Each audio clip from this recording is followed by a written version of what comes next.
দেশ বিদেশের ব্যবসা বাণিজ্য আর অর্থনীতির সব খবর নিয়ে আমন্ত্রণ ফ্যালকন বিজনেস রিপোর্টে। স্থানীয় দুধ উৎপাদন বাড়াতে গুঁড়ো দুধ আমদানি নিরুৎসাহিত করার উদ্যোগ থাকছে দুগ্ধ নীতিমালায়, খসড়া চূড়ান্ত। টানা ছুটি আর নির্বাচন সামনে রেখে ব্যাংকগুলোতে নগদ টাকা উত্তোলনের চাপ বেড়েছে, কলমানি বাজারে উত্তাপ। 2030 সালের মধ্যে ডেল্টা প্ল্যানের প্রথম পর্যায়ে বাস্তবায়নে কমে আসবে বড় আকারের বন্যার প্রকোপ, কমবে ক্ষয়ক্ষতি। এমন সব খবর নিয়ে আমাদের আজকের আয়োজন। গুঁড়ো দুধ আমদানি নিরুৎসাহিত করার বিধান রেখে দুগ্ধ নীতিমালা প্রণয়ন করতে যাচ্ছে সরকার, যার খসড়া চূড়ান্ত করেছে প্রাণী সম্পদ অধিদপ্তর। স্থানীয়ভাবে কম দামে মানসম্মত গুঁড়ো দুধ উৎপাদনে আর্থিক সহায়তা দেওয়ার প্রস্তাবও দেওয়া হয়েছে খসড়া নীতিমালায়। এছাড়া গাভীর জাত উন্নয়নের মাধ্যমে দুধের উৎপাদন বৃদ্ধি এবং বাজার ব্যবস্থাপনা শক্তিশালী করতে অঞ্চলভিত্তিক সমবায় সমিতি গঠনে জোর দেওয়া হয়েছে। খাত সংশ্লিষ্টদের আশা, নীতিমালাটি বাস্তবায়ন করা গেলে আগামী কয়েক বছরে দুধ উৎপাদনে স্বয়ংসম্পূর্ণতা অর্জন করবে বাংলাদেশ। কম পুঁজিতে শুরু করা যায়, অল্প সময়ে উঠে আসে বিনিয়োগও। তাই গেল এক দশকে প্রান্তিক খামারিদের ছাড়িয়ে গবাদি পশুপালন জনপ্রিয় হয়ে উঠেছে শিক্ষিত তরুণদের কাছেও। তাদের হাত ধরেই এই সময়ে দেশে দুধের উৎপাদনও বেড়েছে 2.5 গুণ। সম্ভাবনাময় খাতটিকে আরও এগিয়ে নিতে তাই এবার পূর্ণাঙ্গ নীতিমালা করতে যাচ্ছে সরকার, যার খসড়া চূড়ান্ত করেছে প্রাণী সম্পদ অধিদপ্তর। এই নীতিমালায় মূলত আমরা যে উৎপাদনশীলতা থেকে শুরু করে তার মার্কেটিং পর্যন্ত প্রতিটা স্তরেই আমাদের সাপোর্ট দেওয়ার কথা বলা আছে। বাংলাদেশের ডেইরি শিল্পটা কিভাবে চলবে তার একটা এই নীতির উপর ভিত্তি করে আর কি একটা দিক নির্দেশনামূলক একটা বিষয়। দুধের উৎপাদন বাড়লেও তা এখনও দেশের মোট চাহিদার 60% মাত্র। বাকিটা আসছে বিদেশ থেকে গরু দুধের আকারে। এমন আমদানি নির্ভরতা কমিয়ে চাহিদার পুরোটাই স্থানীয়ভাবে উৎপাদন করতে চায় সরকার। খসড়া নীতিমালায় তাই উন্নত জাত উদ্ভাবনের মাধ্যমে দুধের উৎপাদন বাড়ানোর উপর গুরুত্ব দেওয়া হয়েছে। প্রতিটি গাভীর নিবন্ধনের মাধ্যমে একটি তথ্য ভাণ্ডার তৈরির কথাও বলা হয়েছে সেখানে। আমরা চাই কম সংখ্যক গরু দিয়ে একটা খামারি বেশি দুধের উৎপাদন পাক, তাহলে তার খাদ্য খরচও কম হবে, দুধের প্রোডাকশনও সে বেশি পাবে। হ্যাঁ, এইটা আমরা চাই। এর জন্য আমাদের ভালো জাত তৈরি করতে হবে, বিদেশ থেকে ভালো জাত আমদানি করতে হবে, ভালো সিমেন্ট আমদানি করতে হবে এবং সঠিক একটা নীতিমালার মধ্যে এগুলো পরিচালনা করতে হবে। শুধু উৎপাদন বাড়ানোই নয়, প্রত্যন্ত অঞ্চলের খামারিদের উৎপাদিত দুধের বাজার নিশ্চিত করতে গড়ে তোলা হবে অঞ্চলভিত্তিক সমবায় সমিতি। স্থানীয়ভাবে মানসম্মত গরু দুধ তৈরিতে দুগ্ধ প্রক্রিয়াজাতকরণ কারখানা স্থাপন ও যন্ত্রপাতি আমদানিতে আর্থিক সহায়তা দেওয়া হবে সরকারের পক্ষ থেকে। অসম প্রতিযোগিতা বন্ধে গরু দুধ আমদানিতে শুল্ক বাড়ানোর প্রস্তাবও করা হয়েছে দুগ্ধ নীতিমালায়। শক্ত একটা সাপ্লাই চেইন আমরা করতে চাই। সেক্ষেত্রে আমরা মূলত ডেইরি প্রোডাকশনের পর থেকেই এই দুধগুলি আমরা কিভাবে সংগ্রহ করব তার একটা পর্যায়ে থাকবে। মিল্ক কালেকশন সেন্টার, ওখান থেকে আবার কয়েকটা কালেকশন সেন্টার থেকে আরেক জায়গায় আসবে, যেটাকে আমরা ডেইরি হাব বলে থাকি, এবং হাব থেকে এই কালেকশন করা দুধগুলি চলে যাবে প্রসেসিং ইন্ডাস্ট্রিতে।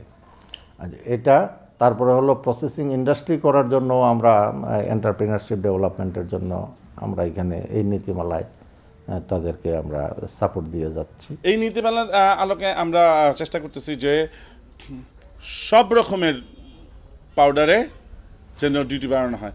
একটাতে ডিউটি বেশি, একটাতে ডিউটি কম। ওই কমের ডিউটির এইচএস কোড দিয়ে তারা চোরাই পথে মালগুলো নিয়ে এসে ঢোকাতে পারবে, ওইটা যেন আর না হয়।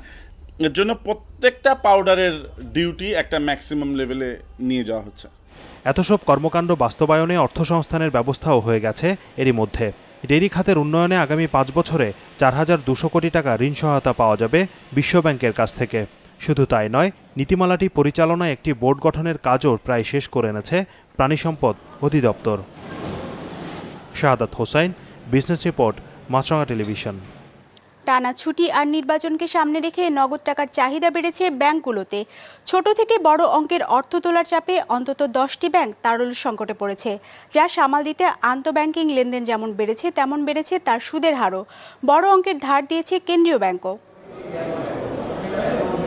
দেশের রাষ্ট্রায়ত্ত ব্যাংকগুলোর মধ্যে সবচেয়ে বড় সোনালী ব্যবসার বিচারে মতিঝিলে তাদের এই প্রধান শাখায় প্রতিদিন গড়ে 1.5 থেকে 200 কোটি টাকা লেনদেন হয়, আর মাসের শুরুতে তার পরিমাণ পৌঁছায় অন্তত 500 কোটিতে। তবে ব্যতিক্রম এই ডিসেম্বর, যেখানে মাসের শেষ সপ্তাহেও মাসের শুরুর মতোই লেনদেন হচ্ছে, চাপও বাড়ছে প্রতিদিন আগের যে কোনো মাসের থেকে।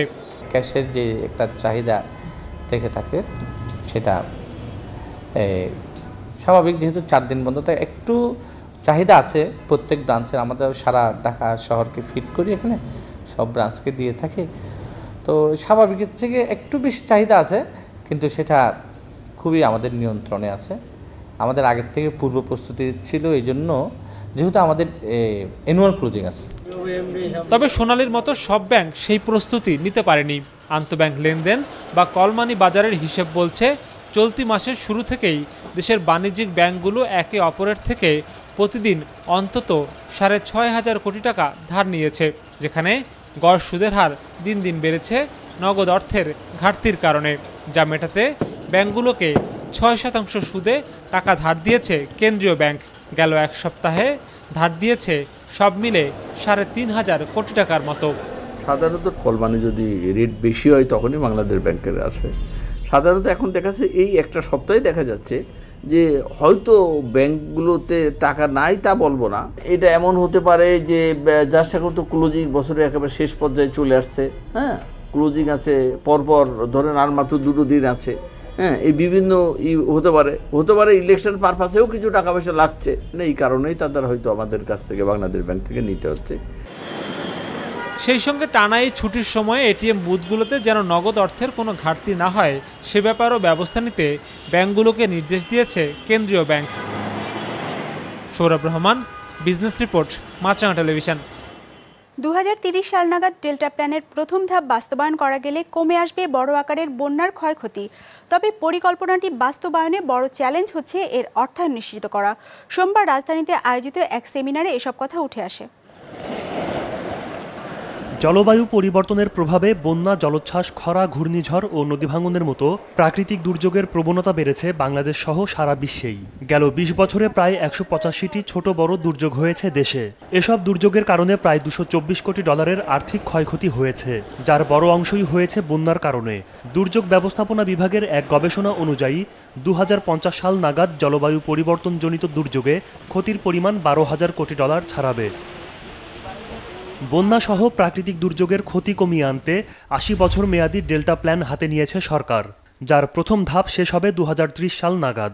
বিশ্লেষকরা বলছেন, প্রথম ধাপ ঠিকভাবে বাস্তবায়ন করা গেলে দেশে বড় ধরনের বন্যার সংখ্যা কমে যাবে। ভয়াবহ বন্যার হাত থেকে এই প্রকল্প ডেল্টা বাস্তবায়ন করা হলে ধরুন 2030-এ প্রথম পর্যায়ে শেষ হবে, আমরা সম্পূর্ণ বন্যামুক্ত হতে পারব। বন্যা বলতে ভয়াবহ বন্যা। ডেল্টা প্ল্যানের প্রথম ধাপে 80টি প্রকল্প বাস্তবায়ন করছে সরকার, যার জন্য ব্যয় করতে হবে $3,700 কোটি। বিপুল এই অর্থের সংস্থানই এখন বড় চ্যালেঞ্জ বলে মানছেন পরিকল্পনা কমিশন। প্রধান চ্যালেঞ্জ এটা একটা মহাপরিকল্পনা, আর্থসামাজিক প্রযুক্তিগত যথেষ্ট অর্থায়নের প্রয়োজন হবে। সেই অর্থায়নের ব্যবস্থা করাটাই আমরা চ্যালেঞ্জ হিসাবে মনে করি, তবে সেটি পাওয়া যাবে সেটাও আমরা পরিকল্পনা করেছি। প্রতিটা ইনভেস্টমেন্টের ভালো করে মনিটরিং করতে পারি যে মেয়াদটা আদৌ আমরা সুফল পাচ্ছি কিনা, সুফল না পেলে আমরা আমাদের কী করণীয়।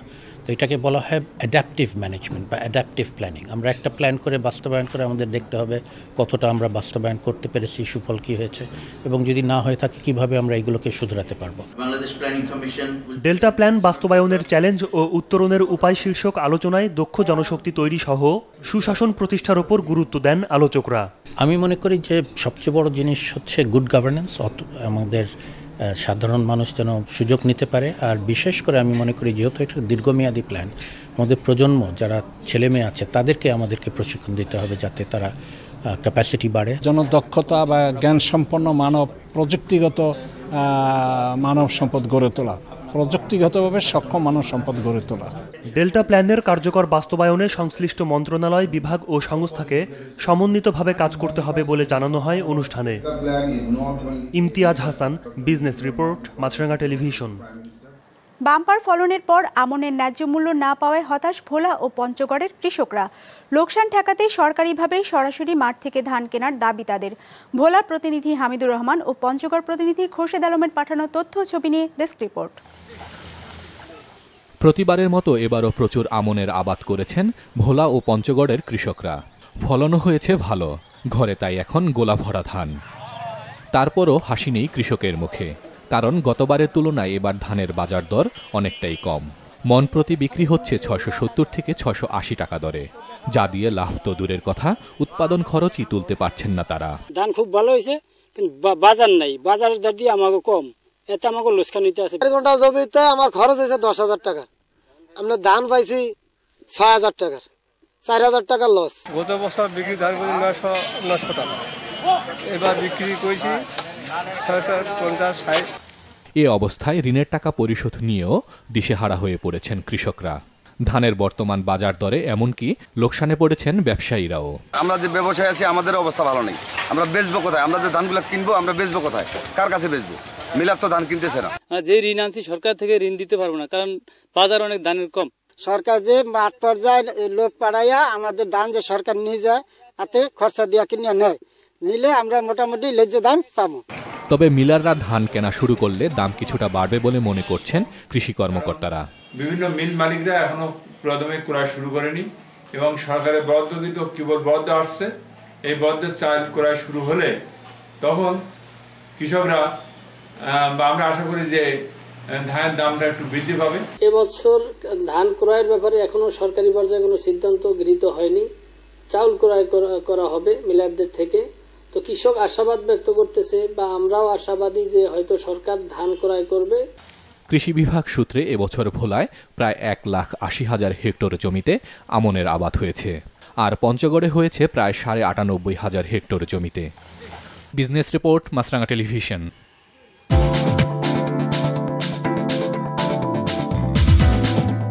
ইতিবাচক ধারায় শেষ হয়েছে ঢাকা শেয়ার বাজারের লেনদেন।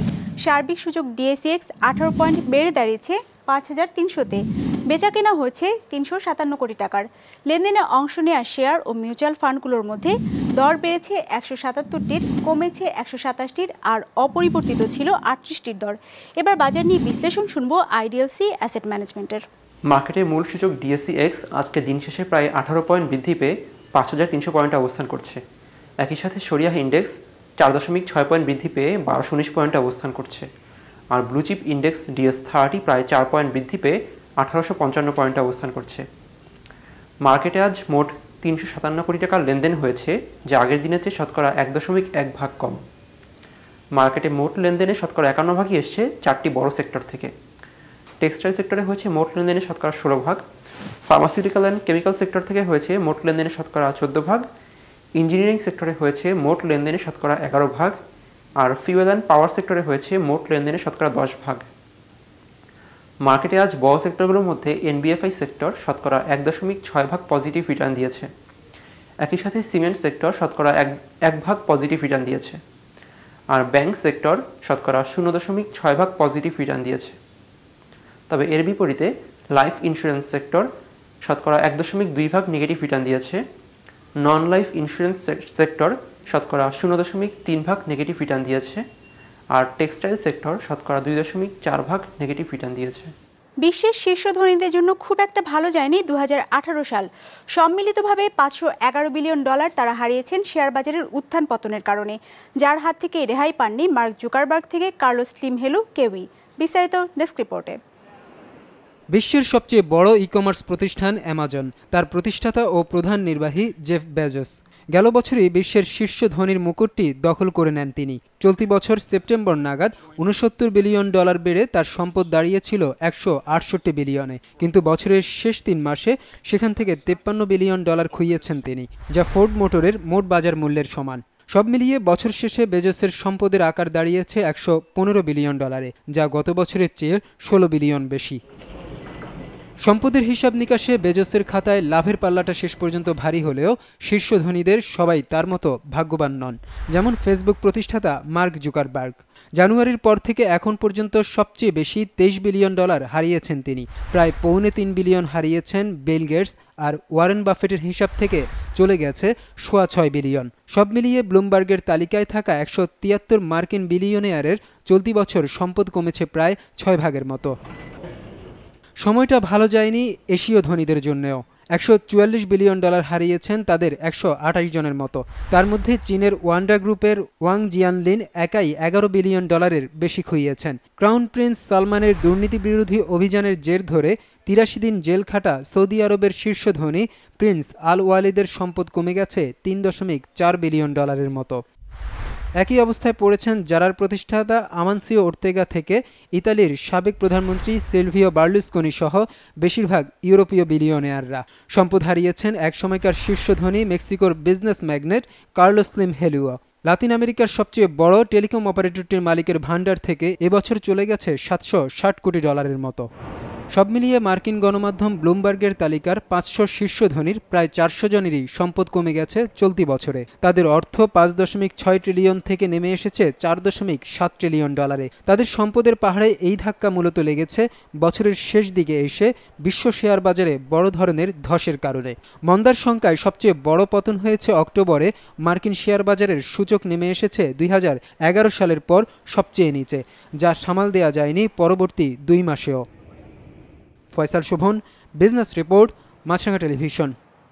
দর্শক, জাতীয় সংসদ নির্বাচন উপলক্ষে আগামী 31 ডিসেম্বর পর্যন্ত বিজনেস রিপোর্ট সম্প্রচার হবে না। নতুন বছরের প্রথম দিন থেকে আবারও আমরা ফিরে আসব। সে পর্যন্ত আমাদের যে কোনো পর্ব নিজেদের সুবিধাজনক সময় দেখতে সাবস্ক্রাইব করুন বিজনেস রিপোর্টের অফিসিয়াল ইউটিউব চ্যানেল। ফেসবুক পেজে লাইক দিয়ে আপডেট থাকুন ব্যবসা বাণিজ্যের আলোচিত সব ঘটনা সম্পর্কে। আর আপনাদের মতামত জানান ইনবক্স দিন। আজ এটুকুই। নতুন বছরের অগ্রিম শুভেচ্ছা জানিয়ে বিদায় নিচ্ছি। ভালো থাকবেন।